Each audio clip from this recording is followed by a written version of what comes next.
Howdy friends, it's Halloween and I am a cowgirl for Halloween. So I decided to just wear my costume that I taught yoga in this morning. So howdy, back from the range of the Ayurvedic frontier.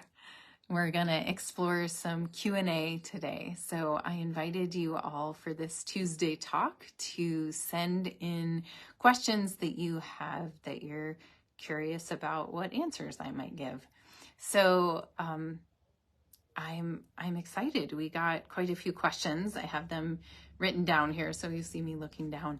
And I'm excited to see where these lead because all of these kind of open up some larger conversation. So I'm excited for exploring your curiosities. So you're always welcome to send questions in. I might start doing these like once a month, and any of these fields of knowledge that I have some training in, I welcome you to ask questions. Yoga, Ayurveda, creativity, self-development, exploration of what it means to live an alive life. So I'm going to start with a question from Teresa. She says, what might be the cause of geographic tongue? You know, in Ayurveda, we do tongue analysis. So what might be the cause of geographic tongue and tongue fissures from an Ayurvedic perspective? This is a great question. So I will say that from a Western perspective, geographic tongue doesn't mean much of anything. And that's interesting because from an Ayurvedic perspective, we see that what has happened on the tongue is that there's a clearing and of the surface of the tongue, and so it creates these kind of bald spots where there's no I'm going to try to say this. I wrote it down. Papillae. That's like the little the textured surface on the tongue. And so geographic tongue is that there's areas where that surface isn't there, and so it creates these kind of like red smooth spots. Western medicine says that's nothing to be worried about, don't think anything of it. From an Ayurvedic perspective, it is an indication of inflammation. Like so many things in our bodies, this indication can really be indicative of deeper inflammatory issues in the body. So it could be deep heat, it could be imbalance in the gut. And it's said to be, geographic tongue is said to be a harmless condition, meaning that it's not necessarily like a disease in and of itself, but it can indicate that there are some issues that are not necessarily specific to the tongue, but the tongue is the reporter, right? Those of you who have studied with me for a while, you know, the Ayurvedic perspective is that we can look at our digestive system as a snake, and the tongue is the head of the snake, and it will communicate with us what is happening further down in the body of the snake. And so geographic tongue is a communication for that deeper happening further down in the digestive system. So it can also indicate a vitamin B deficiency. What specific B that is, we don't know, but we might be able to look a little more closely at the diet. So it could be B6, it could be B12, and it could also be folate, which is known as B9. And so those things might be supplements that you would like to look at, or perhaps look at foods that are high in those B vitamins and eat more of them and see if that changes anything on your tongue. And then we also can see a correlation with what's happening on the tongue, which is kind of the inner skin surface, as is the whole digestive tract, with a tendency towards issues like psoriasis on the actual external skin. And if that is true for you, then that correlation is something to really pay attention to. It's inflammatory. It's expressing deep heat in the body. There's a pitta imbalance, and that is something that you would want to work with diet and lifestyle and herbs to help rebalance and clear. So I think that's all I wanted to say about specifically geographic tongue. And then fissures are, so these are like little cracks in the tongue.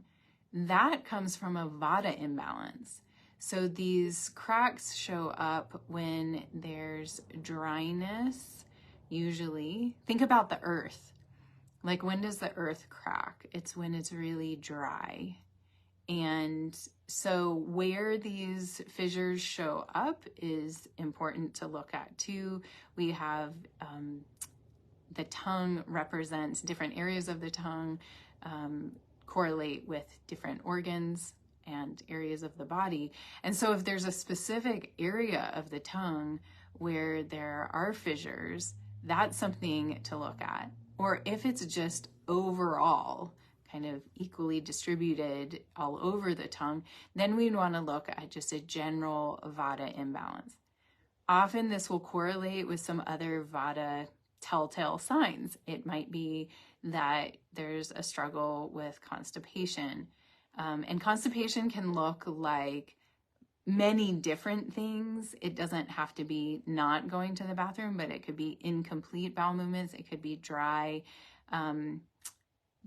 feces. It could be that you're straining to go to the bathroom. And it could be that you're not having just a complete bowel movement every day. So there's buildup of toxins and dryness in the system. So it could be that. It could be dry skin. It could be anxiety. It could be issues with that maybe you're not noticing, some of the more subtle issues of vata communication, and you might get a diagnosis like osteoporosis, which is an extreme vata condition. So we want to do a lot of vata pacification with diet and lifestyle, and maybe herbs as well. So we want to bring in the warm, the moist, easy to digest food and activities in our lives. Structure is really helpful. If you think about these little cracks going in lots of different directions on your tongue, you can think of that as just dispersed energy that's just like going out in different directions. And maybe it's helpful to bring that energy in and be like, here's a structure. So one of the most powerful healing tools for Vata is routine and structure. And that can be really frustrating for somebody that has more of a Vata imbalance or Vata temperament, because we want to say, I want to do whatever I want, whenever I want. But that structure really is incredible medicine. That has been very powerful for me in my life, sticking to a structure of specifically waking up, going to bed, and when meals are happening throughout the day. Kind of in between those, you can, be more spontaneous. But to really dial in, wake up time, bedtime is consistent every day, and then meals, breakfast, lunch, and dinner, that there's not this haphazardness and variability. You can notice as you heal that your tongue will change. So that's something to keep an eye on, ongoing check-in. Tongue scraping every morning is recommended so that you have that check-in and clearing of the communication from the snake. So that's really helpful. And you can also massage your tongue, and this is helpful in relaxing the vagus nerve. So you can just place it, if you imagine, I can't talk and tell you this at the same time, but if you imagine sticking out your tongue and then kind of holding on either side of the tongue and massaging with your fingers from the back of the tongue down to the tip a few times, that can be really, really healing for the actual tissue of the tongue and also for the nervous system. So try that out if you would like. So thank you, Teresa, for that question. Let me know if you have any other follow-ups from that. Our next question, or suggestion of topic, I should say, comes from Judy Monroe. And she says, thinking natural remedies for this time of year may be of interest. Things like for coughs, sore throat, congestion, both sinus and respiratory, etc. Tis the season. Yes, tis the season for colds. So as we're moving from Pitta to Vata season, and a lot of us could probably say we're well into Vata season now. It's cold, might be a little dry, and the leaves are off the trees. The environment is drying up a lot. We can really struggle with our immunity. One of the key things to recognize about immunity is that it has a lot to do with the skin and the mucosal membranes in our bodies. So I'm just going to start there with some great, some preventative things, which is to keep the mucosal membranes in your nose and in your ears specifically well lubricated. How do we do that? We do that with oil. In the nose, we call this nausea oil. And you all have probably seen me demonstrate putting a drop of nausea oil on a pinky, rubbing my pinkies together, sticking my pinkies up my nose, and oiling the nasal passages. You can also do a more intensive treatment, laying down, putting 2 to 5 drops of oil up your nose. You can buy nausea oil, but you can also just use sesame oil. That's recommended. Sesame oil is warming. It's really unctuous and lubricating. And you can do the same putting oil in your ears. Either just a drop on your pinkies, rubbing it around. That's kind of like the daily protocol that I use in both my nose and ears. But you can also do, if you're aware of, really intense dryness, like lay on one side, fill your canal with some warm oil, lay there for 20 minutes, roll over, let this side drain out into, an old towel or some paper towels, and then do the other side.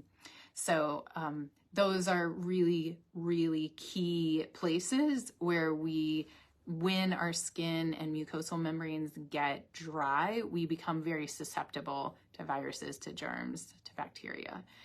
So just keeping that all well lubricated and moist. Same for our skin. So this is the time of year where we want to do more abhyanga, body oiling, especially if your skin feels dry. I have another video that shows how to do that, so you're welcome to check that out.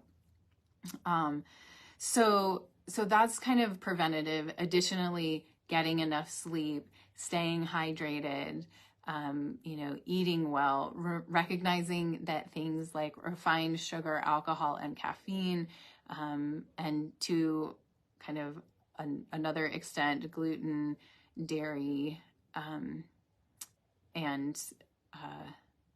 gluten and dairy are really the major big players here. Can really wear on us, and dairy especially can be challenging for folks in the spring and the autumn, specifically with the change of seasons. It just creates more mucus. So cutting those things out, and definitely sugar. And here I am filming this on Halloween. It's like the day of sugar, right? So if you can, try to minimize the sugar that you're taking in right now. I can't tell you how often I see right after Halloween, like so many people getting sick, and it's really like our immune systems go down when they're bombarded with so much sugar. So those are some really great things to focus on for preventative care. And neti too, neti potting. So you've probably seen the little things that look like teapots. Maybe you have one. Filling it with warm saline solution. You can add a little non-iodized salt. You can also buy little saline packets at your local drugstore, mix that into the water. If you're worried about the water being pure, just make sure you boil it ahead of time and only use the boiled water. And then you're gonna put it up one nostril. I also have a video demonstrating doing neti. So neti can be helpful preventatively. It can also be helpful once you feel congested.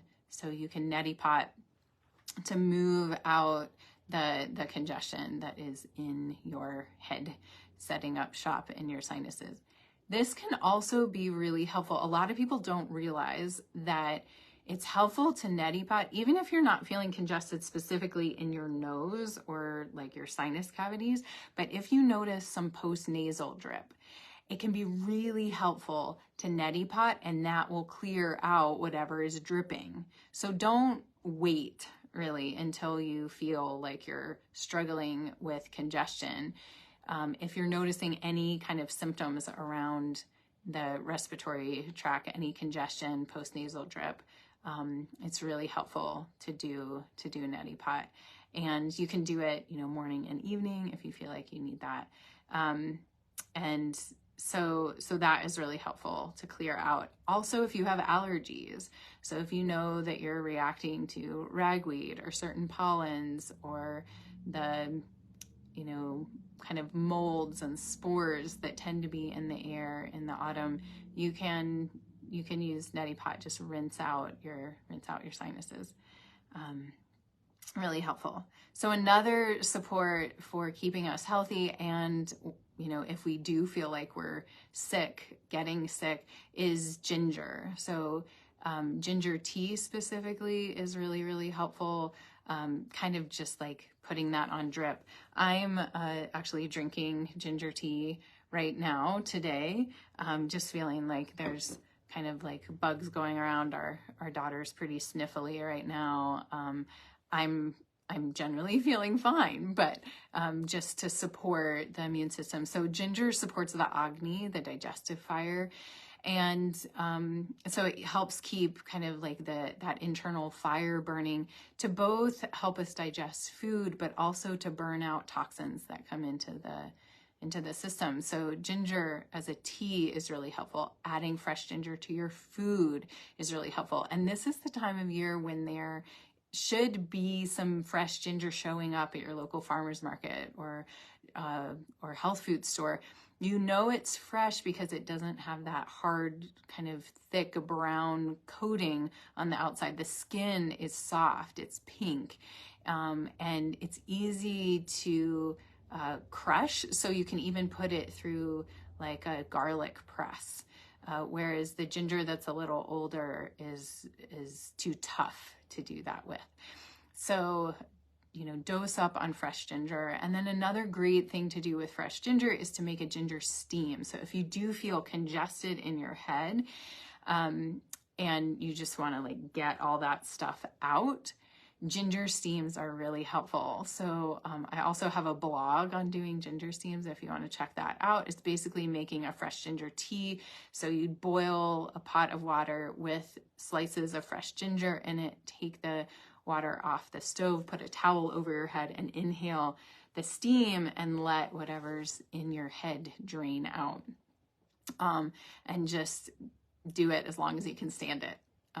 And doing that a couple times a day if you're feeling really congested is really helpful too.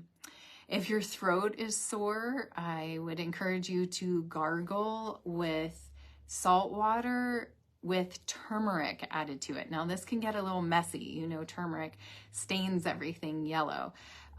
So just be careful with this, rinse out your sink right afterwards and make sure you're not using like a white towel or something to wipe your face on.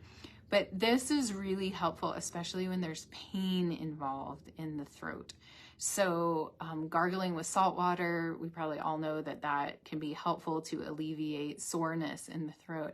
And if it's painful, add a pinch or two of ground turmeric in there and gargle with that as frequently as you would like. So that's really helpful as well. You can also make a mixture of fresh ginger and honey and even some black pepper and take that, kind of like let it just sit in your mouth and roll down the back of your throat as a kind of a homemade throat lozenge that helps soothe the throat. And then we can look at immune supporting herbs. These are especially helpful early on. So most of us are aware of things like echinacea, golden seal. Those aren't really in the Ayurvedic realm, but they're Western herbs that are really, really helpful. Guduchi is one that is an Ayurvedic herb that is just really, really helpful, especially this time of year as we're moving from, it's kind of tridoshic, but it's a nice pitta pacifying herb. So if we feel like there's some excess heat still in the body, that can be a really nice herb that's also supportive for the immune system. Tulsi can also be really helpful. Holy basil is the other name for Tulsi. So making Tulsi tea, and you can put it in your food too if you would like, but generally you can get Tulsi teas, and that is really nice too. Tulsi is very warming and supporting for the immune system. And then if you are dealing with coughs, there's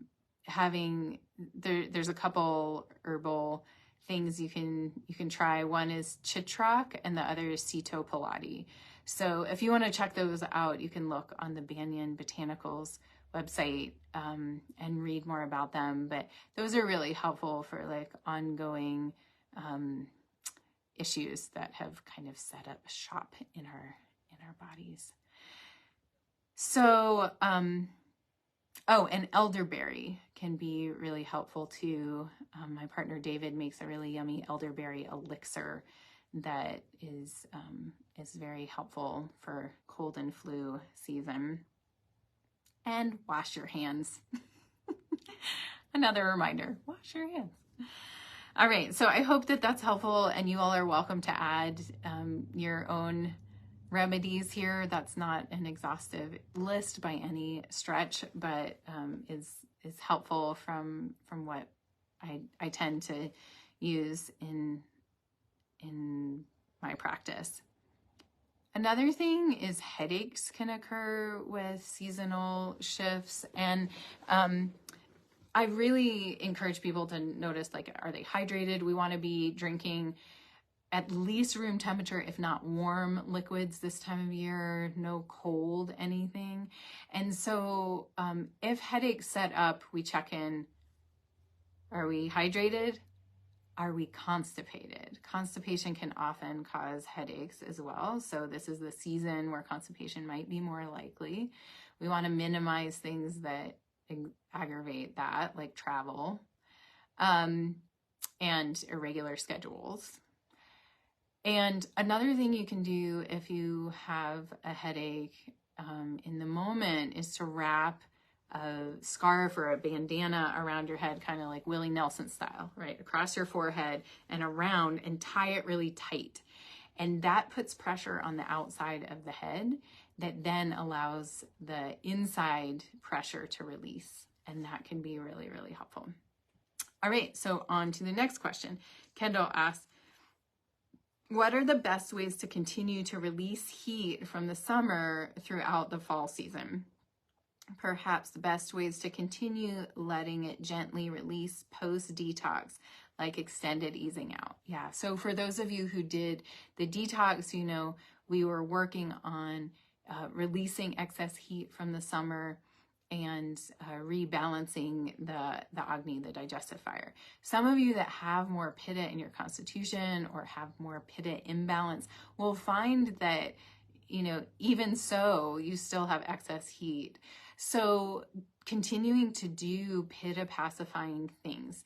So that could be food-wise, that you're not doing so much of the vata pacifying foods, but more focusing on liver cleansing still. So more like bitter, astringent foods. So lots of leafy greens, keep those in like daily, if not multiple times a day, a big pile of greens. I was talking with Vitality Circle recently about, really making your meals, like at least lunch and dinner. An easy way to think about eating this time of year is to create a kind of a palette of cooked greens as the base for any meal that you're going to have. So you just cover your plate with cooked greens, and then whatever else you're having put on top of that. And that is really, really helpful. So cooked greens, adding cilantro to your food, really staying away from kapha aggravating foods, which would be vata pacifying. So we don't want to, what we want to avoid is that we're not insulating the heat. So the more we're eating like heavy, dense foods, the more we're going to hold that excess heat in.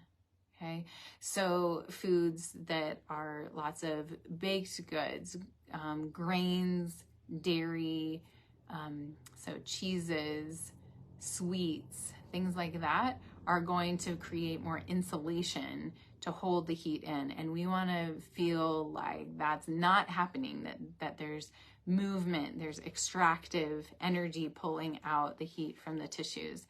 So focusing on bitter and astringent to the extent that feels good to you. Now, again, we always want to look at for who, when, and how much, right?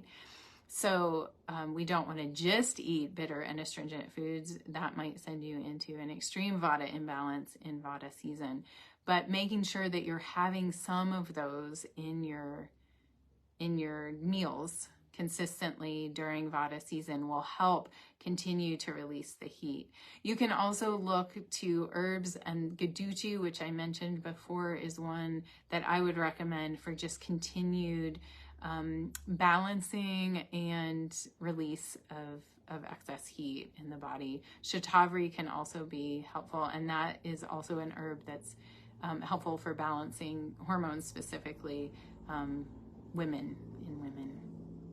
So I hope that is helpful. And definitely, pranayam, if you want to do shitali. So we also have a video of this, rolling your tongue, inhaling through the straw of your tongue, exhaling through the nose. Doing that slowly, multiple times, creates inner air conditioning. So if we need to just cool things down initially, that can be really, really helpful. Yeah, I think that's a good start there. And then final question is about something called tonsil stones. So those are tiny little grayish balls at the back of the throat that have they're unpleasant smelling.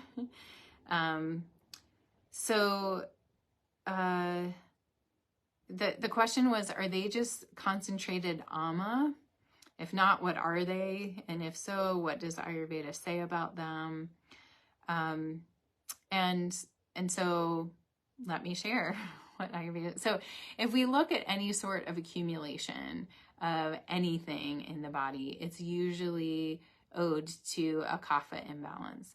Tonsil stones are created when there's mucus that gets lodged in the folds of the tonsils.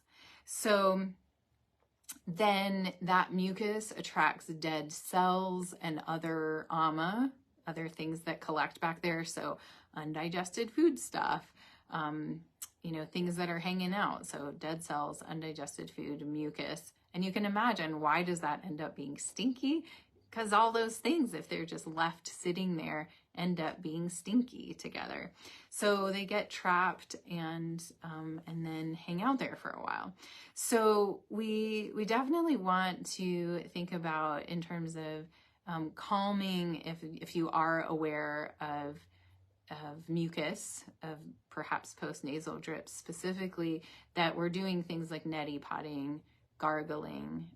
Gargling with salt water is one of the best ways to kind of move those out and to provide an environment where they can't really set up shop.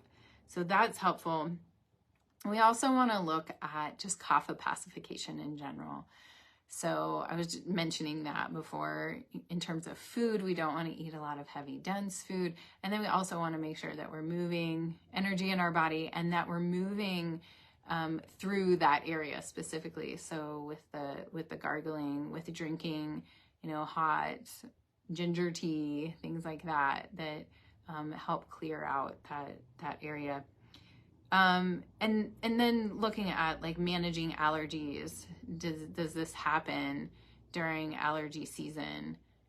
Is it something that is year round? You just want to look at gathering the data from your own experience to see what's the pattern of these showing up. So tonsil stones, what can we balance in terms of kapha? Less sweets in the diet, less dairy. And then we can also remove them with just cotton swabs. So you can like reach back in there and kind of scoop them out. So I hope that's helpful. I enjoyed having your questions come in, and look for another post down the road. Maybe we'll do this again. Maybe the last Tuesday talk of each month. We can see if that's fun for you all. Maybe this talk elicited some questions that you have, and it's fun to see what you all are thinking about and dealing with in your own lives this time of year. So happy Halloween. We'll go rope some cows. That's not really what I'm doing. I'm going to eat lunch and then lead a Vitality Circle call. And then get my girl all dressed up for her trick-or-treating. So I hope you all are having fun today, and stay curious, stay enlivened, stay awake and noticing in your own life, and be happy and healthy. All right, take care. Be well.